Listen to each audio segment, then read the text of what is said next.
Today, ladies and gentlemen, is actually a very special day. Today is about the children sitting on the stage. You know, they all look wonderful and absolutely brilliant, and I think they deserve a huge round of applause. So please, ladies and gentlemen. I know it's actually difficult to sit for a long time for the children, especially considering they've just done a lot of exercise.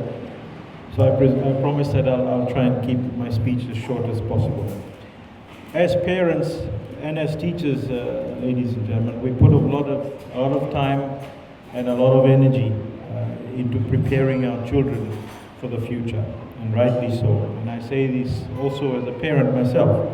And we need to ensure that we equip our children with lasting skills and prepare them for early childhood and eventually adulthood and everyday life. It is our collective responsibility to guide and to mold them, for it is on them that the actual future depends. And that is why, most of you will know that our Fijian Constitution makes sure that they have the right to education, and that is the particular clause says is the right to education for every person in early childhood, primary and secondary education and further education. The government, ladies and gentlemen, wants to ensure that resources achieve this particular right at no cost to everyone, and enable the education for persons who are unable to complete also their primary and secondary education.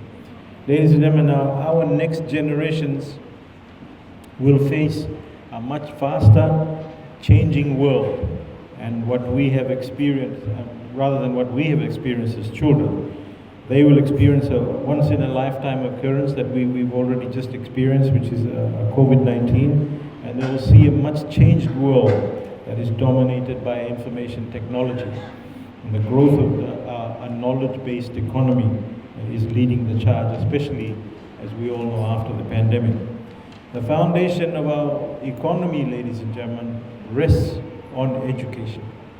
And I strongly believe that when we educate our people, we grow and we nurture them to the point that they actually begin contributing to the economy. So this is where they begin in order to support our economy for years to come. Simply put, by educating your people, you are actually securing your future. That is what government sees.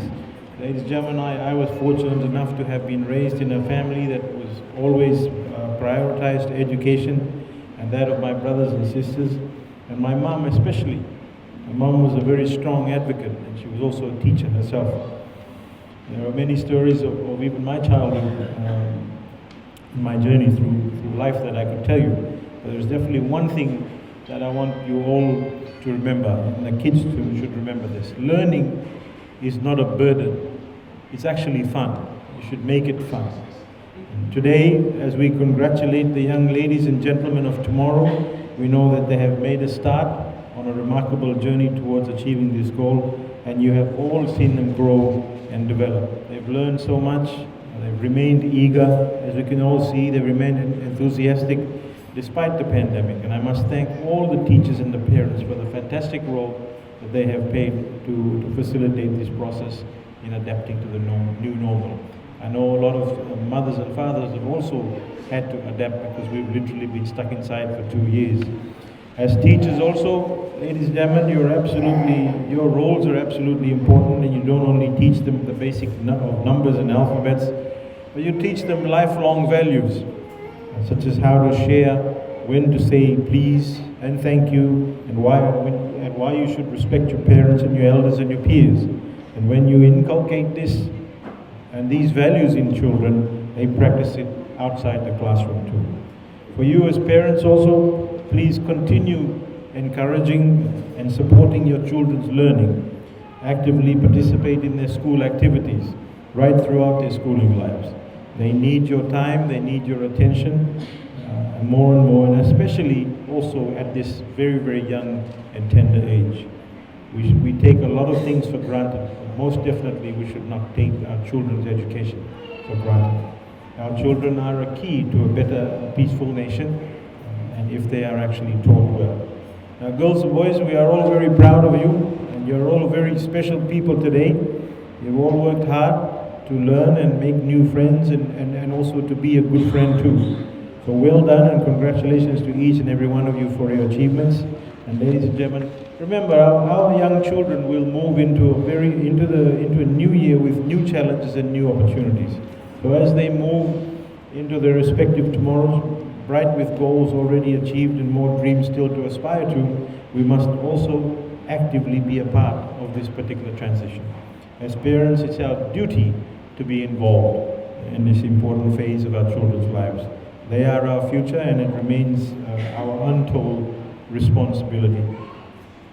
This is important because we have to realize that there are parents just like us out there in the world, and only they don't have the opportunity to even send their kids to school. So we are in a very, very fortunate position. So with those few words, ladies and gentlemen, girls and boys, I'm keeping my promise. I won't speak for long. I'll end my speech now. Once again, congratulations on your graduation, and I wish you well. God bless all of you, and God bless the mums and dads who have been a part of these children's education. Thank you very much. Vinawale.